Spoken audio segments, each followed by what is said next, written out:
Yolg'on gapirayotgan odam bugungi kunda eng yaxshi odam bo'lib qoldi. Yolg'on gapira olmaydigan odamni ustidan kuladigan bo'lib qoldik. Yolg'on juda ko'p bo'lyapti, birodarlar. Bir-birini aldab ketish juda ko'p bo'lyapti.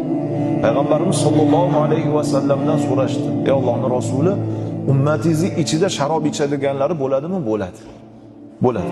Jinoyatchilari bo'ladimi? Bo'ladi. Yolg'onchisi-chi deyishdi. Payg'ambarimiz alayhissalom yonboshlagan hollardan turib o'zlarini haybatlarini to'g'rilab aytdilarki, ummatimning ichida yolg'onchisi bo'lmaydi dedilar. Yevropa, boshqa davlatlarni ko'ringlar-da, nima uchun taraqqiy topyapti? Nima uchun rivojlanyapti?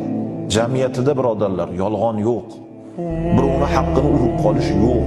Shuning uchun Alloh taolo dunyosiga baraka beryapti. Hozirgi kunimizdagi atrofimizdagi yolg'onlarni bir ko'ringlar-da, oddiy munosabatlarda musulmon aldagisi kelib qoladi.